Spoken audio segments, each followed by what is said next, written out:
Bonjour, je suis Laetitia Delem. Je travaille au laboratoire performance environnementale du CSCC et je voudrais vous parler aujourd'hui de l'analyse du cycle de vie, qu'est-ce que c'est et quelles sont ses diverses applications pour le secteur de la construction. Alors, qu'est-ce qu'une analyse cycle de vie? C'est une technique qui permet de quantifier l'impact environnemental d'un matériau ou d'un bâtiment en prenant en compte son cycle de vie complet. Donc, de l'extraction des matières premières jusqu'à la démolition et le traitement des déchets. Ça permet aussi de prendre en compte différents problèmes environnementaux. Donc, on ne va pas juste tenir compte de la contribution au changement climatique, mais aussi à l'épuisement des ressources, la destruction de la couche d'ozone, les pluies acides, etc. Et on peut éventuellement aussi agréger tous ces différents problèmes environnementaux en un indicateur unique.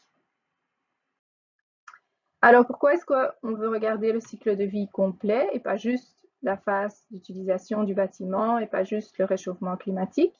Jusqu'à présent, on a surtout mis l'emphase sur les émissions de CO2 et la consommation d'énergie du bâtiment lors de sa phase d'utilisation, donc pour la production de chauffage et d'eau chaude. Et c'était important car c'était le principal impact du bâtiment jusqu'à présent. Mais l'impact d'un bâtiment n'est pas juste relié à sa phase d'utilisation. Il n'y a pas juste les émissions de CO2 à la cheminée du bâtiment. On va aussi consommer beaucoup d'énergie pour produire les matériaux qui sont mis en œuvre dans le bâtiment, pour les transporter. On ne va pas non plus juste causer des émissions de CO2. On va épuiser des ressources, on va générer des déchets, on va avoir diverses sources de pollution durant le cycle de vie du bâtiment. Au fur et à mesure que l'on va vers des bâtiments mieux isolés, l'impact relatif des matériaux et l'impact absolu aussi va augmenter par rapport à l'impact de la consommation d'énergie.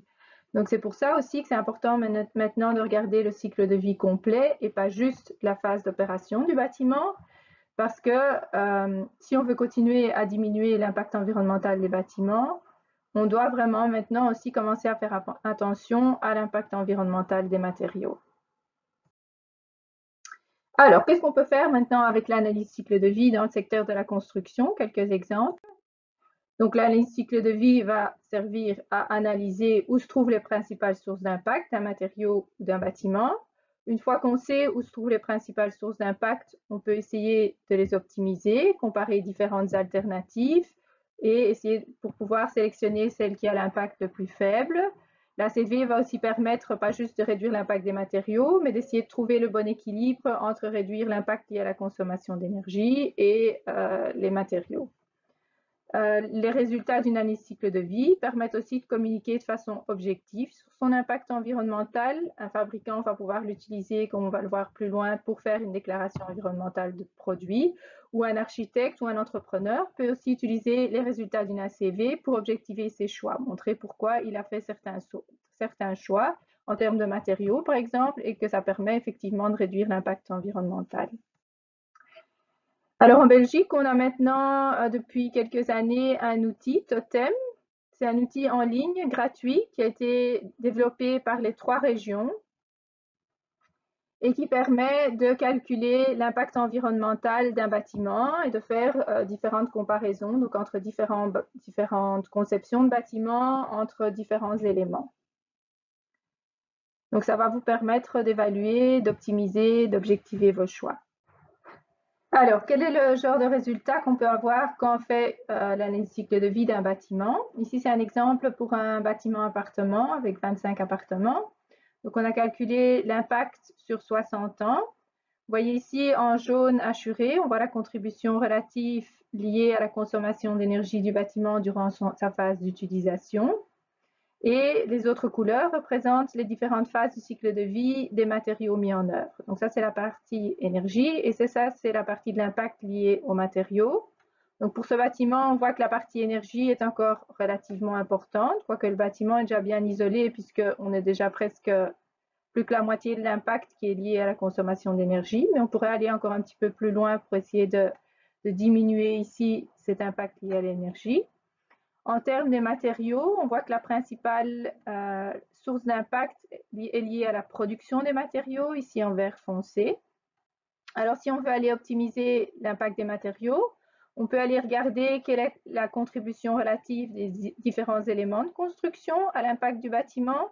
Donc on voit pour ce bâtiment ici, c'est par exemple les planchers représentent déjà un tiers de l'impact du bâtiment et les murs représentent un autre tiers. Donc si on veut optimiser l'impact de ce bâtiment-là, il faudra surtout aller voir au plancher, au mur, essayer de comparer différentes alternatives qui permettraient de diminuer l'impact des matériaux.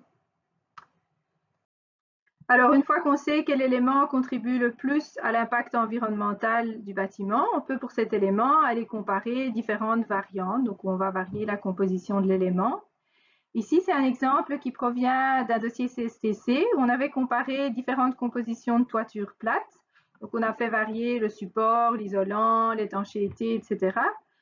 Je n'ai pas le temps de rentrer dans les détails des résultats, mais je voulais vous montrer ici un point intéressant. Donc, on avait comparé entre autres une toiture où donc toute la composition de la toiture était égale entre la variante 4 et la variante 6. La seule chose qui change, c'est qu'on avait mis dans la variante 4 de l'EPDM collé et dans la variante 6, l'EPDM était en pose libre et donc on avait aussi du lestage. Donc, je ne vous ai pas mentionné, mais les différentes couleurs représente la contribution relative des différents composants à la toiture. Donc on voit ici que si on met le PDM lesté, l'impact sera nettement plus faible que si on le colle. Et ce n'est pas lié à l'impact de la colle, mais on voit que l'impact de l'isolant ici est plus faible lorsqu'on a mis le PDM lesté. Et c'est parce qu'on a supposé que durant la durée de vie du bâtiment, donc les 60 ans, le PDM devrait être remplacé une fois. Or, s'il est posé en pose libre, donc avec du lestage, on pourra le remplacer simplement le PDM sans toucher à l'isolant. Par contre, si le PDM est collé, quand on va l'arracher, on risque d'endommager l'isolant et donc de devoir remplacer l'isolant une fois. C'est pourquoi ici l'impact de l'isolant est 2 fois plus élevé dans la variante 4 que dans la variante 6. On a la même valeur U, mais c'est juste parce qu'il doit être remplacé une fois. Donc, vous voyez ici l'importance, quand on fait des comparaisons, de vraiment faire des comparaisons au niveau des éléments et pas au niveau des matériaux. Parce que déjà juste le fait de comment est-ce qu'on va poser un matériau va avoir de l'influence, entre autres, sur l'impact environnemental. Alors, la CV peut aussi être utilisée pour optimiser l'impact au niveau des matériaux. Donc ici, on a fait une analyse d'1 mètre carré de dalles en béton armé. On voit la contribution relative des armatures et la contribution relative du béton. Et pour le béton, la contribution des différents composants. Alors, on voit que l'impact de l'armature est déjà très élevé dans l'impact de la dalle. Donc, si on veut optimiser l'impact environnemental, s'il y a moyen de diminuer, ne fût-ce qu'un petit peu, la quantité d'armature en ayant quand même une bonne performance technique, ça pourrait avoir un effet positif sur l'impact environnemental. Alors, au niveau du béton, on voit que la contribution principale provient du ciment. Donc, ici, on avait employé un CEM1. Donc, si on veut diminuer l'impact du béton, une alternative qui serait intéressante serait d'utiliser un autre type de ciment avec moins de clinker. Donc, ici, on a comparé avec le même béton, mais produit avec du CEM3. On voit que ça permet de quand même significativement diminuer l'impact environnemental de la dalle. On a aussi étudié une alternative où on a remplacé 50% des granulats par des granulats recyclés.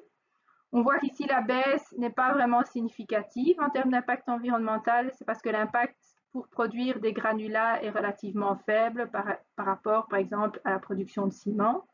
Mais ça permet quand même de diminuer un petit peu l'impact et surtout, c'est intéressant en termes d'économie circulaire puisque ça permet d'économiser des ressources. Alors, on a vu que l'analyse cycle de vie pouvait aussi être un moyen de communiquer de façon objective sur son impact. Vous avez peut-être déjà entendu parler des déclarations environnementales produits ou OPD. Qu'est-ce que c'est une OPD? C'est une information qui provient de l'ACV, donc des chiffres sur l'impact environnemental d'un produit, qui sont fournis par un producteur sur une base volontaire. Le fait d'avoir une EPD ne garantit pas du tout que c'est un matériau avec un impact environnemental faible. Le but d'une EPD, c'est surtout de fournir de l'information pour pouvoir faire une analyse au niveau du bâtiment. Ce sont des chiffres qui, en tant que tels, sont assez difficiles à interpréter. On a un programme de PD en Belgique. Je vous ai mis l'adresse ici. Donc, si jamais vous voulez aller voir, vous pourrez aller voir. Il y a aussi un programme français qui est déjà pas mal fourni où il y a beaucoup de PD dedans. Alors, dans le secteur de la construction, une application qui devient de plus en plus courante pour l'ACV, c'est aussi la certification bâtiment durable. Donc, dans des systèmes tels que BREEAM, la composante écologique de la construction durable, donc l'impact des matériaux, peut être évaluée à l'aide d'une ACV. Donc, Totem, par exemple, a été reconnu pour évaluer l'impact environnemental dans le cadre de la certification BREEAM. Alors, l'ACV peut être aussi utilisée pour mettre des critères environnementaux dans des cahiers des charges. Donc, on peut demander que le bâtiment ait un impact environnemental en dessous d'une certaine limite. Ça peut aussi être utilisé comme critère d'attribution lors d'appels d'offres. Donc, outre le prix, on pourrait aussi prendre en compte la dimension environnementale. Ça peut être utilisé pour donner des subsides. Donc, par exemple, si le gouvernement pourrait attribuer des subsides seulement pour la construction de bâtiments qui auraient un impact environnemental en dessous d'une certaine limite.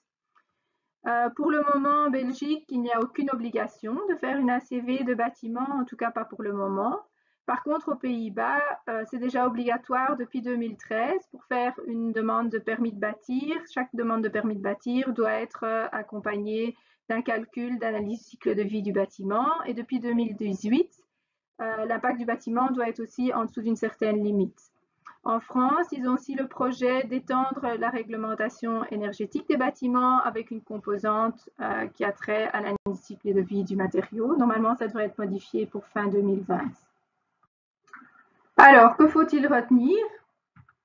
Donc, l'analyse cycle de vie permet de quantifier l'impact environnemental d'un matériau ou d'un bâtiment d'une manière plus objective, puisqu'on va considérer le cycle de vie complet et différents problèmes environnementaux.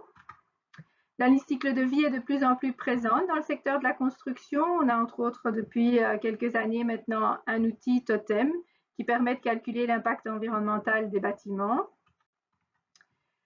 Jusqu'à présent, on a surtout mis l'emphase dans le secteur de la construction sur la performance énergétique des bâtiments. C'était important car c'était l'impact principal des bâtiments. Mais maintenant que la performance énergétique commence à être assez élevée, l'impact relatif des matériaux augmente. Et donc, si on veut continuer à diminuer l'impact des bâtiments, il faudra maintenant aussi se concentrer sur l'impact des matériaux. Et finalement, très important, si vous essayez d'optimiser l'impact des matériaux, ne faites jamais de comparaison entre matériaux. Donc, ne comparez pas juste un polystyrène avec une laine minérale, par exemple.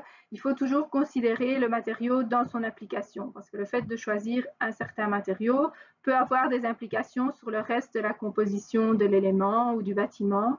Par exemple, si on va construire en bois, ça pourrait avoir une conséquence sur les fondations. Et donc, c'est important de regarder le bâtiment dans son ensemble. Donc, je voudrais vous remercier pour votre attention. Si jamais vous voulez en savoir plus, il y a déjà divers articles CSTC où on a fait des comparaisons au niveau des éléments de construction. Donc, ça pourra déjà vous aider dans la sélection. Vous retrouvez ces articles sur notre site. Si vous avez des questions, n'hésitez pas non plus à contacter les avis techniques. Et donc peut-être à bientôt. Prenez bien soin de vous. Au revoir.